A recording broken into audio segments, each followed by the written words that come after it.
Oh, hello, this is Tak Chong from Walk with Tak. Welcome to my YouTube channel. If you enjoy this video, please like, subscribe and share. This will help me to reach a broader audience.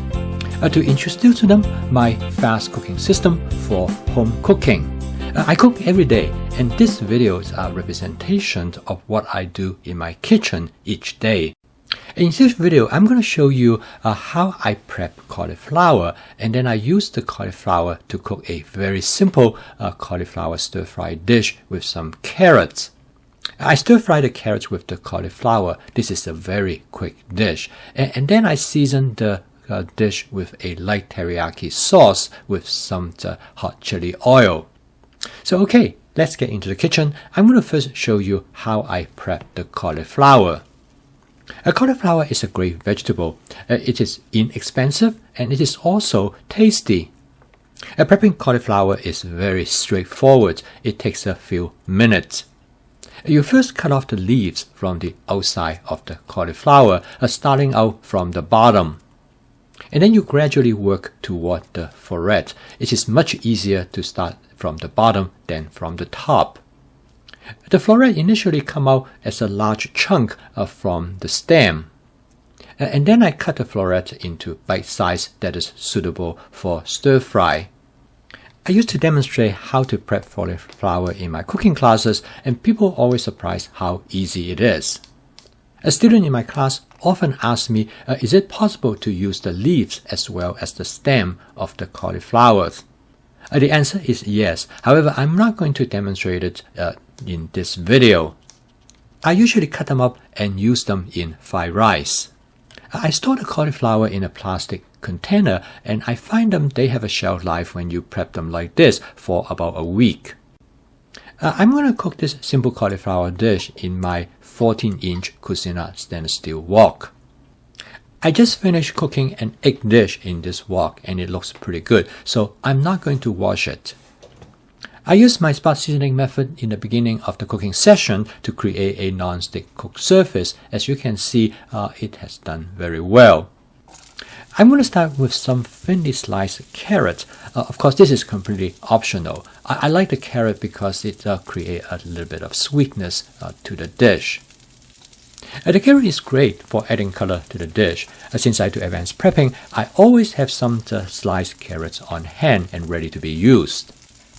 I'm going to use about 2 cups of cauliflower to cook this dish.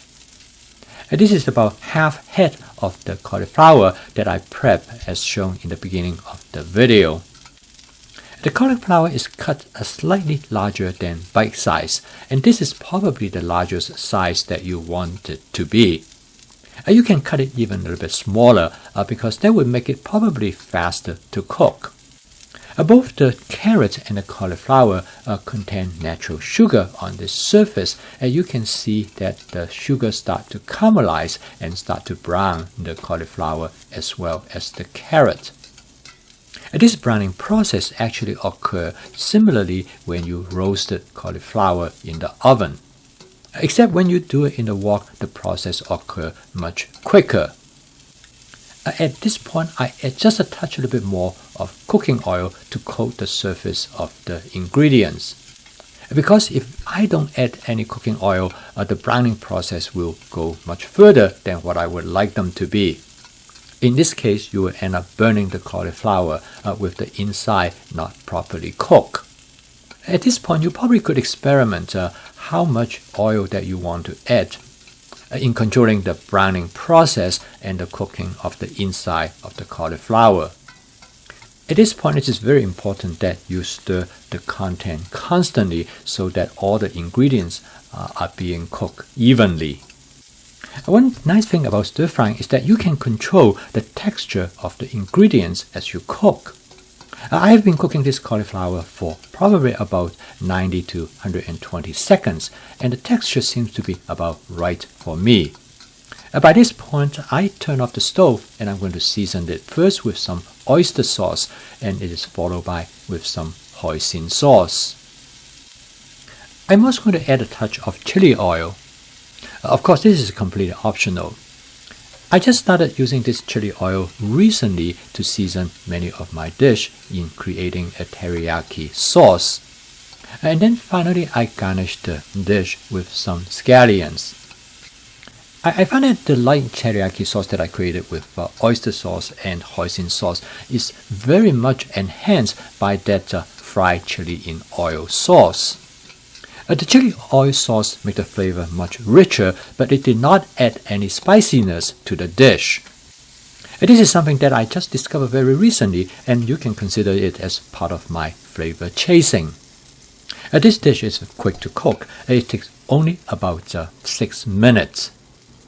For your convenience, I have included the recipe in the comment section below this video. This video is another demonstration of my fast cooking system.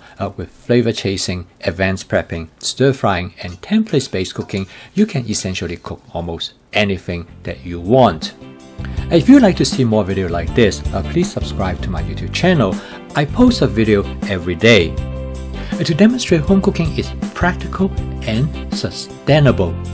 And with my fast cooking system, you can cook every single day. Thank you for watching. I'll see you tomorrow.